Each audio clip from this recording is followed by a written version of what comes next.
이재명 재판 재개 변수는 이재명 지지율 그리고 조희대 그리고 또 하나가 있다. 뭐 헌재 정도겠죠. 자, 일단 오늘 그 아침 신문들 어제 이 고법이 서울 고법 형사 7부가 이 헌법 84조를 이유를 들어서 이재명 피고인의 선거법 위반 사건 파기환송심을 연기를 해버렸죠. 자, 무기 연기했는데 5년이라는 얘기 안 했습니다. 이게 그 제가 거기에 왜 말씀을 드리냐 하면은 5년 후에 연다는 게 아니고 언제 열지 모른다는 겁니다. 자, 그래서 그것들이 이제 다른 재판부도 따라할 가능성이 높으니까 모든 언론이 이재명 사법 리스크 사실상 끝났다 이런 제목을 다 달았습니다.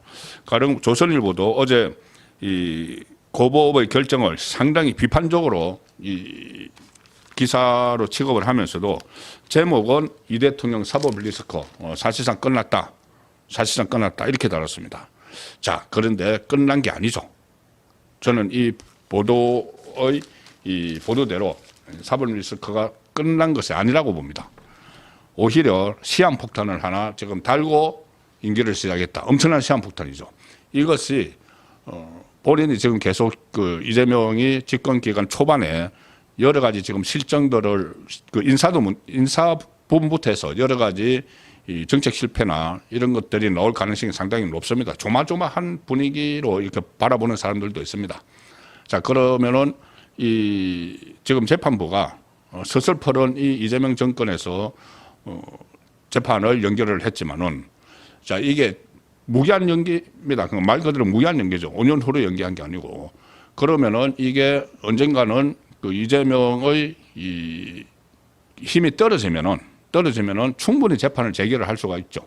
자, 그리고 그렇게 될 수 있는 동인들도 있습니다. 가령 법원 인사 같은 것. 자, 그런 문제인데 그 부분을 한번 살펴보도록 하겠습니다. 일단 이재명은 시한폭탄을 어떻게 보면 하나 더 달았습니다. 오늘 어제 그 서울고법이 이 재판을 그 재판 기일을 추후에 지정한다 이렇게 이 결정을 하는데 이어서 헌법 84조를 그 빌미로 삼아서 오늘 또 하나 나왔습니다. 대장동 재판도 헌법 84조 들어서 돌연 연기를 했습니다. 자, 이것이 어떻게 보면은 그 이재명이 하나의 혹을 뗐다 이렇게도 볼 수 있겠지만은 거꾸로 생각하면은 역으로 생각하면은 시한폭탄을 하나 더 달았다고도 저는 생각을 합니다. 언제 터질지 모르는 시한폭탄. 지금은 이재명이 서서히 버렸기 때문에 법원이 사법부가 완전히 무릎을 꿇었지만은 끝까지 그렇게 하진 않겠죠. 어떤 계기가 있을 겁니다. 그 계기가 언제쯤 될지 제가 한번 말씀을 드려보도록 하죠. 일단 대장동 사건 1심 재판도 피고인 이재명의 사건도 무기한 연기가 되었습니다. 어제 이 공직선거법 사건 파기환송심 맡은 서울고법이 원래 18일 예정이 됐던 재판을 헌법 84조를 이유로 미뤘는데 대장동 재판부도 같은 이유로 재판을 중단했습니다. 이제 3개가 남았는데 위정교사 2심 그리고 대북송금 사건 1심 이 법인카드 이용 사건 1심 이 3개가 남았는데 아마 3개도 지금 당장은 줄줄이 이렇게 이 재판 연기를 선언을 할 수가 있겠죠. 자, 그런데 이 선언이 자 오늘도 보면은 오늘 그 연기한 거는 대장동 그리고 위례신도시 성남FC 백현동 사건이 다 같이 묶여 있는 것 굉장히 오래된 사건이죠. 이게 서울중앙지법 형사 33부입니다. 형사 33부가 그 전에 이 김동연 부장 판사였죠. 이재명의 재판 2개를 맡았었습니다. 서울중앙지법 형사 33부가 그때 김동연이 2개를 맡아서 하나는 이 사건, 이 대장동 위례 성남FC 백현동 이 사건을 심리를 하면서 질질 끌었고 또 하나는 위정교사 사건. 위정교사 사건은 별로 끌 수가 없으니까는 그건 그냥 이재명에게 무죄를 선고를 해주는 자, 그 형사 33부인데 그러고 김동연은 떠나버렸죠. 떠나고 새로운 재판부가 재판장이 이진관입니다. 이진관 재판장이 또 원래 24일로 잡혀있던 재판 날짜를 추후 지정으로 변경했다. 어제하고 똑같습니다. 추후 지정이라는 것은 재판 일정을 바로 잡지 않고 바로 잡지 않고 상황을 보고 다시 정하는 겁니다. 5년 후로 연기한다 이게 아니고 재판 일정을 안 잡고 상황을 보고 다시 정하는 것이다. 자, 그래서 재판부는 헌법 84조를 적용해서 기일을 추정을 했다. 추정이라는 게 추후 지정이죠. 추후 지정을 했다는 이야기인데 헌법 84조는 일단 앞으로 해석을 나중에 뭐 대법원에서도 할 수가 있고 헌재에서 결국은 헌재에서 해석을 하게 되죠. 그래서 이것이 재판이 중단된다. 지금 누가 봐도 아니 그 한자만 풀이해도 그거는 재판이 중단된다는 겁니다. 그러니까 재판은 계속하고 기소만 못한다는 겁니다. 자, 그런데 이것을 재판을 중단한다는 쪽으로 지금 서서히 퍼런 이재명 정권에서 그렇게 그 법원이 하나씩 이렇게 항복 선언을 하고 있죠. 항복 선언을 하고 있지만은 이게 추후 지정이니까는 5년 후가 아니고 중간에도 재판 재개가 충분히 가능하다는 이야기가 되는 겁니다. 자, 그리고 그게 어떤 계기가 있으면은 그렇게 되겠죠. 그런데 또 하나 대장동 사건에는 이재명과 함께 기소된 정진상이 있습니다. 그 이재명의 복심. 정진상 재판은 계속한다는 겁니다. 계속한다. 같은 공범인데 한 사람은 피고인이 두 사람이 공범인데 이재명, 정진상. 정진상은 뭐 성남 FC 그 후원금 의혹 사건 이런 데 다 연루되어 있죠. 대장동 전부 다 연루가 되어 있습니다. 그런데 이 피고인이 대통령이 되면은 뭐 형사 그러니까 재판을 중지한다. 이걸 또 형사소송법도 막 개정을 하고 있죠. 그리고 이 84조 헌법 84조는 대통령이 한해서죠. 그러니까는 이재명은 거기서 빠지고 공범들은 계속 재판한다. 그러면 이 공범들 입장에서는 이게 얼마나 기가 찰 일입니까? 이재명 피고인의 재판만 추후 지정으로 바꾸고 정진상의 재판은 날짜만 바꿔서 다음 달 15일부터 진행한다. 그럼 이재명만 쏙 빠지고 정진상 재판 계속 받고 또 어제 이하영 말씀도 들었죠. 이하영도 지금 7년 8개월 대법원 확정 판결을 받았고 그것과 연결된 대북 송금으로 그 이재명 그리고 김성태 같은 피고인인데 그러면 이재명 피고인은 쏙 빠지고 김성태, 이하영만 재판받아서 나중에 실형 나오면 또 형량 더 높아지고 지금 7년 8개월 받았는데 한 3년 정도, 3년은 뭡니까? 대북 송금이면은 특가법이니까는 10년 이상이죠. 그러면은 평생을 이하영은 이 감옥에 있어야 되는데 공범인 이재명은 빠져나갔다. 이렇게 되는 거죠. 이 사람뿐이 아닙니다. 김진성 씨, 위정교사 같은 공범이죠. 그런데 위정교사 그 1심에서 이재명은 무죄 받았지만 김진성은 유죄 받았죠. 그러면 또 김진성은 또 2심에서 확정 3심까지 확정 판결되면은 사법 처리 받아야 되고 김용 정치자금법 김용 그리고 김만배 대장동 김만배 이거 전부 다 공범들입니다. 공범들은 지금 재판을 계속 받고 구속되고 할 텐데 또 김인섭 씨 있죠. 김인섭 씨는 백현동의 공범이나 마찬가지죠. 백현동 그 옹벽 아파트 그 인허가 장사한 의혹.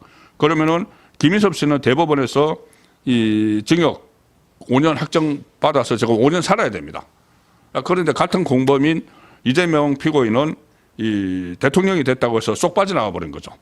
이것도 나중에 상당히 논란이 될 수가 있습니다. 이재명이 힘 떨어지는 순간, 이재명 힘 떨어지는 시점은 저는 굉장히 빠를 거라고 봅니다. 지지율이 떨어지겠죠. 자, 그 순간인데 또 이렇게 되면은 이 공범들이 앞으로 혼자 남아서 진행되는 재판에서 무슨 또 폭로를 할지도 모르는 그런 상황도 예상을 할 수가 있죠. 자기 살기 위해서. 이하영 같은 경우는 평생을 이제 감옥에서 살아야 되는 그 재판이 지금 진행이 되고 있는데 이미 하나는 7년 8개월 확정이 돼 있고 그러면은 본인이 살기 위해서 가령 예를 들어서 그때 당시 경기도지사 이재명 경기도지사에게 북한에 보내는 돈을 김성태 씨가 대신 내준다. 그 이재명 도지사의 북한 방문 비용으로 그것을 저번에 한번 진술을 했었죠.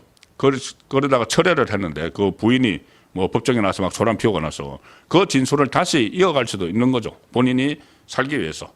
자, 그래서 이런 여러 가지 상황들이 지금 재판이 중단되고 있다고 해서 그 무슨 뭐 희낙낙하고 피고인 이재명 쪽에서 그렇게 할 수 있는 일이 아니라는 이야기입니다. 오히려 시한폭탄이 계속 쌓이고 있다고도 볼 수가 있는 것이죠. 자, 이렇게 됩니다. 만약에 이게 5년을 더 끌면은 오늘 서울중앙지법 형사 33부에서 추후 지정으로 변경한 재판 날짜 이거 5년을 더 끌면 어떻게 되느냐. 이 재판이 2023년 5월 11일에 첫 공판 준비 기일을 해서 지금 2년 넘게 진행이 되고 있죠. 그런데 이 4개 사건이 묶여 있는데 그 중에서 하나밖에 다 처리하지 않았습니다. 위례 신도시 거만 아마 하고 지금 대장동 하다가 중단돼 버리는 거죠. 그러면 이게 만에 하나 5년 후에 하게 되면은 자 1심이 7년 넘게 하게 되는 거죠. 공전을 하게 되는 거죠. 공전까지 합해서 7년 넘게 하는 겁니다. 그리고 앞으로 이게 1심 재판이 만에 남았다고 하는데 그러면 8년 1심을 8년 동안 만약에 5년 동안 그대로 멈춰 있다면은 그 이재명 퇴임하고 나면은 다시 재판 받아야 되는 거죠. 그러면은 1심을 8년, 그러면 2심, 3심까지 하면 10년 동안 끄는 재판이 되는 겁니다. 이게 한 사람 때문에 이런 그 일이 벌어지는 이게 그 사법 체계를 완전히 흔들어 버리는 그런 이야기죠. 그리고 자 이제 이거 이렇게 되니까는 좀 민주당이 좀 느슨해졌습니다. 뭐냐면은 형사소송법 그러니까는 아예 헌법 84조에 대한 그 논란에서 자신이 없으니까 좀 대부분의 헌법학자들은 재판이 진행된다고 이야기를 하고 있죠. 그게 자신이 없으니까는 아예 자기들이 다수당이니까 법을 고쳐버리겠다. 그래서 헌법 밑에 하위법인 법률을 고치면 되는 거 아니냐. 이런 또 꼼수를 써가지고 형사소송법 개정안을 지금 법사위에 그 통과시켜서 본회의에 딱 올려놨죠. 그러니까 피고인이 대통령이 되면은 재판이 중단된다. 참 어처구니 없는 이야기죠. 그 법안을 지금 올려놨는데 이게 많은 비판을 받고 있습니다. 법조계에서는 물론이고 정말 법을 희화화한다는 거고 한 사람을 위해서 어떻게 이런 법을 만들 수가 있느냐. 그래서 이 나중에 어떻게 보면은 그 역사의 심판을 받을 수도 있는 법입니다. 그런데 이 법을 이제 그 이재명 정권이 출범하자마자 바로 이제 통과를 시키려고 이것도 못 믿겠다는 거죠. 일단 그 서울고법이 하나 중단시켰어도 다른 재판부 잘 못 믿겠다는 거죠. 4개의 재판부가 돼 있으니까는 재판부별로 판단을 하도록 대법원에서 지침을 줬기 때문에 그래서 아예 세기를 박자 해서 아예 법으로 통과시켜 버리려고 다 준비를 해놨죠. 자 그런데 좀 느슨해졌습니다. 원래 이거를 바로 모레 이거를 처리를 하려고 했습니다. 재판중지법을 12일 본회의에서 처리를 하려고 이미 오원석하고 다 이야기를 해놨죠. 자 그런데 이것을 슬그머니 좀 뒤로 미뤘습니다. 지금 자기들 원내대표 경선이 치러지고 있다고 새로운 원내대표가 오면은 판단을 하도록 하자. 이건 뭐냐면은 느슨해졌다는 이야기죠. 느슨해졌습니다. 왜냐하면은 서울 그 고법에서 하나 재판 중단을 선언했을 때만 해도 세기를 박아야 된다고 했는데 오늘 보니까 대장동 재판도 또 중단시켜주네. 그러면 이 법안을 그대로 밀고 나가면은 역풍이 있고 그리고 상당히 사실 부담되죠. 한 사람을 위해서 지금 당장이야 자기들이 그 좋으라고 이렇게 위인설법을 하지만 나중에 전부 다 평가가 됩니다. 이 법안을 발의를 했던 사람들도 나중에 다 평가가 되고 이 좌파 정권 전체가 그 나중에 역사의 판단을 받게 되는 거죠. 그래서 어쩔 수 없이 이것을 막 추진을 하려고 했지만은 재판부가 알아서 그냥 누워주니까 이거 굳이 지금 안 해도 되겠네 하고 일단 살짝 뒤로 돌렸습니다. 그러니까 재판중지법, 형사소송법 개정안 처리를 위해서 12일 열기로 했던 국회 본회의를 열지 않는다. 오늘 결정을 했습니다. 어제 법원에서 고법에서 이재명 공직선거법 위반 사건 파기환 송치 연기 결정이 내려졌고 오늘 또 대장동에서 대장동 재판부도 같은 결정을 내리니까 서두를 필요가 없다. 그리고 이것이 또 지금 어떻게 보면은 지금 박찬대 원내대표 체제에서 이거를 막 처리를 하면은 나중에 박찬대가 부담이 될 수가 있죠. 이게 워낙 악법이기 때문에 그래서 박찬대가 아마 슬그머니 다음으로 미루는 것 같습니다.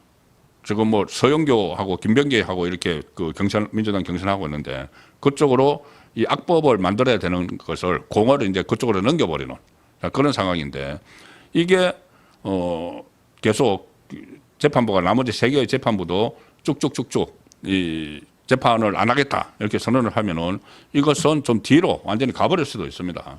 가버릴 수도 있기 때문에 그러면 어떻게 보면은 이 허점이 생길 수도 있는 것이죠.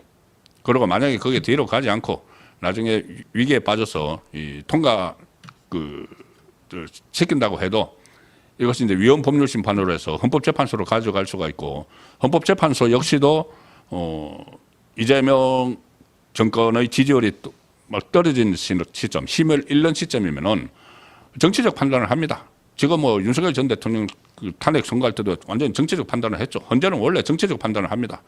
이재명이 서서히 퍼르니까는 지금 이재명 쪽에서 좌파 뭐 밀어넣으려고 뭐 이성엽 변호사 이렇게 밀어넣으려고 하지만은 결국은 전체 뭐 9명이 하는 거니까 이재명의 힘이 떨어지면은 헌재도 정치적 판단을 합니다. 그러면은 재판 중단이 위헌이다.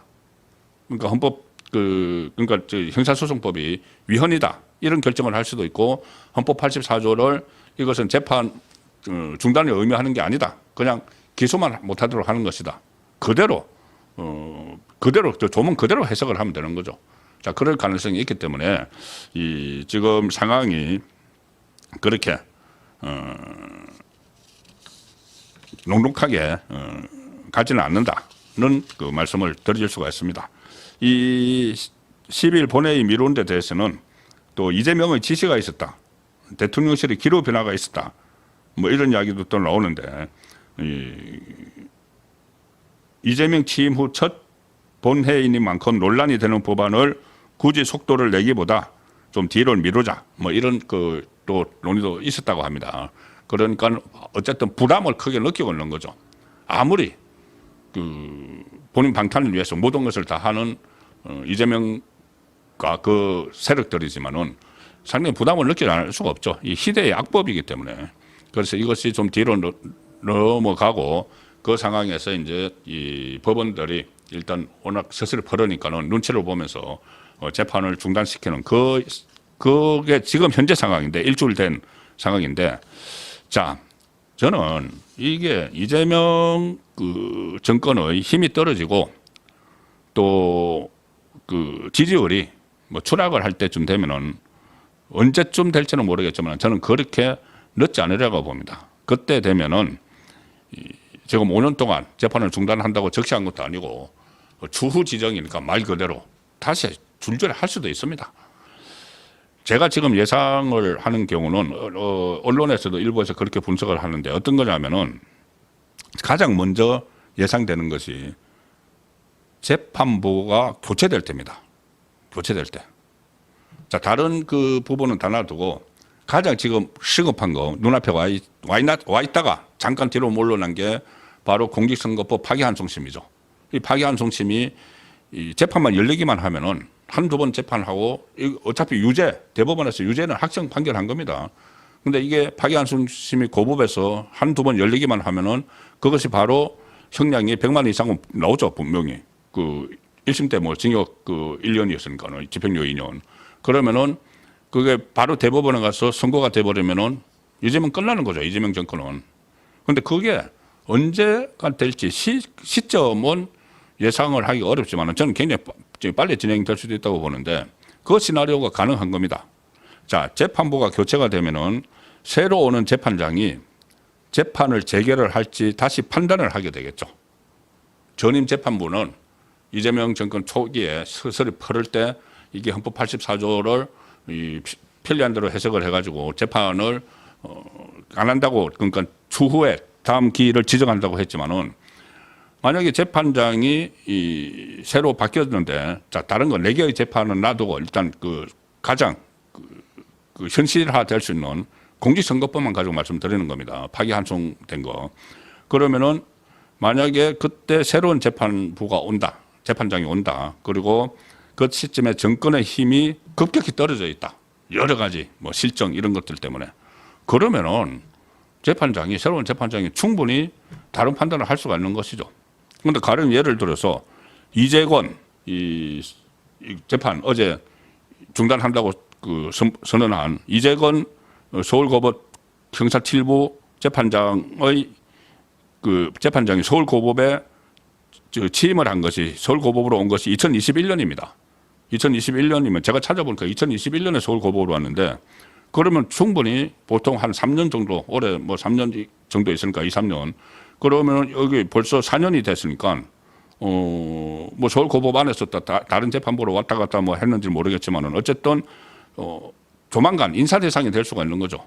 이재건 이 부장판사 같은 경우에 인사 대상이 될 수가 있다고 하면은 뭐 내년 초든 인사철에 인사 대상이 될 수가 있다고 하면은 그러면 이제 새로운 재판부가 오는 거죠. 그러면 그 새로운 재판부가 왔을 때 물론 다른 것은 전임 재판부가 했던 결정을 그대로 존중을 하는 뭐 갈래가 있다고 하지만 이것은 너무나 중대한 문제고 이 정치적으로 결정을 한 것이기 때문에 예를 들어서 한 1년 1년 안 되죠. 내년 초면은 한 6개월 후에 이게 상황이 엄청나게 변해 있을 수가 있습니다. 이재명의 힘이 급격히 떨어져 있고 이재명 정권의 힘이 그리고 지지율도 폭락을 해 있을 수가 있죠. 그러면은 새로운 재판부가 다른 판단을 충분히 할 수가 있다는 이야기입니다. 그리고 그때는 조희대 대법원장 유죄 취지 파기환송을 간철시킨 조희대 대법원장의 체제입니다. 여전히 앞으로 한 2년 정도 더 남았죠. 조희대 대법원장 체제이기 때문에 조희대 대법원장이 또 인사를 하게 되겠죠. 그 후임에 대한 인사를 하고 그러면은 그 재판을 속결할 수 있는 그런 인사를 하고 그다음에 재판 파기환송심 한두 번 해서 이게 다시 대법원으로 재상고를 해서 넘어오면은 그때 결론을 내려버리면은 아주 그렇게 머지 않아서 그 사법 리스크가 조금 전에는 사법 리스크 사실상 끝났다. 근데 사실상 이렇게 달죠. 언론들이 사실상 이것은 이런 변수들이 남아 있기 때문에 이 언론도 그렇게 다는 것인데 저는 이것을 좀 더 지금 적극적으로 해석을 해보는 겁니다. 그리고 또 하나 지금 헌법 소원을 갈 수도 있습니다. 오늘 좀 논쟁이 됐던 것이 이 야권에서 헌법 소원을 할 수가 있는데 재판 중지를 한 여기에 대해서 이게 헌법 84조가 헌법 84조를 그렇게 해석하는 것이 맞지 않다. 그리고 형사소송법에서 재판을 피고인의 재판을 중단한다는 것이 위헌 법률이다. 84조에 배치된 84조 헌법 84조는 원래 계속 이어가야 되는다는 취지인데 이제 위헌 법률이라는 소송을 헌재에 제기를 하겠죠. 그 상황에서 오늘 헌법 68조 2항 이야기가 계속 나왔습니다. 뭐냐면은 자 헌법 84조에서는 이 대통령이 이 불소추 특권을 갖는다. 그러니까는 내란이나 외환을 제외하고는 형사상 소추가 되지 않는다. 그런데 소추가 되지 않는 것과는 이 기소가 안 된다는 거지 재판이 중단된다는 건 아닌데 억지로 그렇게 해석을 하죠. 그런데 헌법 84조를 뒷받침 헌법 84조가 재판이 중단되지 않는다는 것을 뒷받침하는 헌법 조항이 또 하나 있다는 게 오늘 계속 논쟁이 됐습니다. 뭐냐면은 헌법 68조 2항인데 여기 보면은 대통령 당선자가 사망하거나 판결, 기타의 사유로 그 자격을 상실한 때에는 60일 이내 후임자를 선거한다. 이게 바로 보궐선거 규정이죠. 지금 윤석열 전 대통령이 거리가 되었기 때문에 그 자격을 상실했기 때문에 대통령 자격을 상실했기 때문에 60일 이내에 조기 대선을 치렀던 거죠. 그 조항입니다. 그 조항에 대통령 당선자가 사망을 하거나 판결, 기타의 사유로 그 자격을 상실한 때에는 60일 이내에 후임자 선서를 한다. 여기에 판결이라는 게 있지 않습니까? 판결. 대통령 당선자도 판결을 받는다는 이야기죠. 판결을 받으면 재판이 있어야지 판결을 받죠. 그래서 대통령 당선자도 판결을 받는다는 조항이 있기 때문에 헌법 조항이 있기 때문에 이것은 헌법 84조도 당연히 재판이 중단되지 않고 판결을 받는 재판이 진행된다. 이렇게 또 해석을 하는 이야기들이 오늘 나와서 한참 한동훈 전 대표가 이것을 문제를 제기를 한 겁니다. 그래서 이것이 논쟁이 됐고 이것을 나중에 헌재가 이것을 인정을 하게 되면은 헌법 84조의 취지는 재판이 계속 그 진행된다는 것이다. 이렇게 결론을 내릴 수가 있죠. 물론 여기서 대통령 당선자가 사망하거나 판결, 기타 이렇게 했다고 또 당선자라는 부분이 있기 때문에 당선자가 아니지 않느냐, 이재명은 대통령이지 않느냐, 이런 또 반론도 민주당에서 나왔지만은 뭐 대통령 당선자가 바로 지금 이 대통령하고 거의 같은 지위에 있기 때문에 같이 또 적용을 해야 된다는 또 재반박도 있습니다. 그래서 이런 그 논란들이 계속 일어나고 있기 때문에 이재명 사법 리스크가 끝났다. 이것은 저는 잘못된 보도다. 사실상 끝났다고 해도 어쨌든 끝났다는 표현을 쓰면 안 된다는 그 취지로 말씀을 드렸습니다.